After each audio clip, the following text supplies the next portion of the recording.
which leads me to Jim Harbaugh and how Michigan is faring post Jim Harbaugh. Now, the headline here is Jim Harbaugh has taken half the staff in Michigan with him to Los Angeles to help build the Los Angeles Chargers into what they hope is a Super Bowl contender, right? So Harbaugh has taken Jesse Minter, Mike Elston, Steve Clinkscale. You get what I'm saying? Jay Harbaugh ends up going with Mike McDonald to Seattle, but it's another guy that was on that Michigan staff that is no longer on that Michigan staff. In the case of one Jay Harbaugh, a guy that was at least entrusted to be an interim when his old man was sitting out for, self-imposed violation of, allegedly lying to NCAA investigators. Make sure I get that wording just right.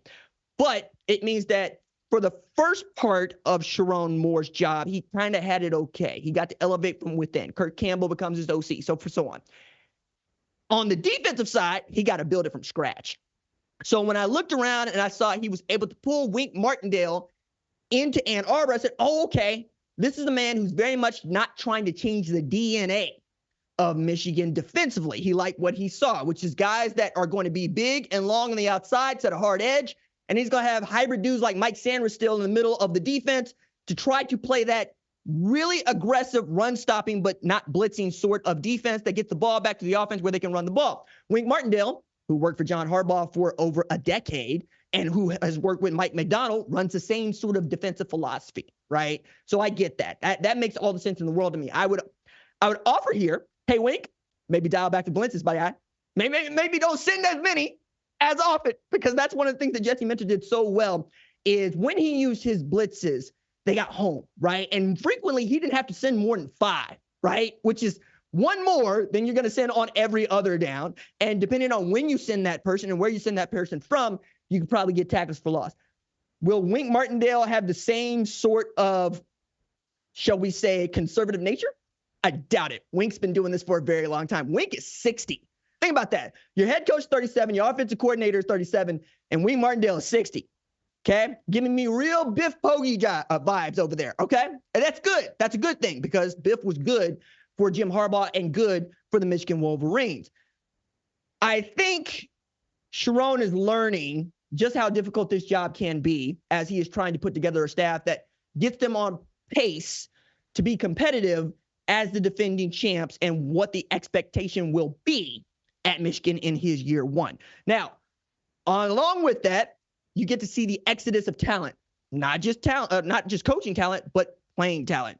Earlier this afternoon, we're doing this live on a Tuesday, we had Michigan see 18 of their players selected for the NFL Combine. That is 2 more than the record set by 2019 LSU into 2020. Remember what 2019 LSU was, and that they had 16 guys invited to the Combine was a big deal. Michigan has had 18, okay? More than that, now Michigan is set up to set the record, to take over the record for the most players drafted in April in the NFL draft if they get past 15. That number was set by Georgia in 2021. Okay, and we all know what we think of that Georgia defense in particular, but that Georgia football team. What I find wild about all of this is Jim Harbaugh said this in July, and we mocked him for it, just as we tend to mock Jim Harbaugh for many things, and then he gets to thumb his nose at us, just like Michigan fans get to thumb their nose at us. Look, we sat out for these alleged recruiting violation lies. We sat out because we did not know that Connor Stallions was doing Connor Stallion things. Maybe they did, maybe they didn't. And we still went 15-0. And you know what? For Michigan and their identity, where they Michigan, I'm putting it away here, okay? I come from the world of academia. Before I got this job, I was looking to be Dr. RJ, running my own English department, which is another way of saying I pay attention to academia and how different universities talk about themselves, especially when they're trying to recruit you as a student and then as faculty. At the University of Tulsa, they have the audacity to call it the Harvard of the Midwest. I don't believe that is so. I think there's one Harvard, right? And it's in Cambridge. It's been around for a very long time. However, at Ann Arbor, when I was going up there on a visit, looking to perhaps join their graduate program, they sold in the bookstore a shirt that said, the Harvard of the Midwest. And I'm going, wait a second. Michigan, be Michigan. Be a public-private Ivy. It's okay. And yet they get underneath everybody's skin and they want it that way. They like it that way. They believe that they're smarter than you. They believe that they're more talented than you. And now they get to stand on that, going 15-0 with 18 guys that are selected for the NFL Combine that might have more than 15 guys selected in the NFL Draft. And they're able to do it with a tremendous academic record.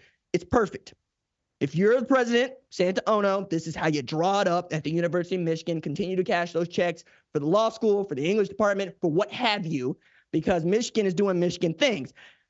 Again, that Harbaugh said this would happen only just feeds into the idea of what Michigan is and who they're going to be. Now, I wonder how that's going to translate going into the rest of this year, because we're all going to be watching them very closely, and we're all going to expect them to be competitive, if not repeat, as the chance, because, I mean, that would just go with it. I could tell you all the ways in which I think that Michigan is deficient, and then Michigan will go run off 15 in a row once again, just to spite me. So I'm going to try to get ahead of that and just be like, you know what?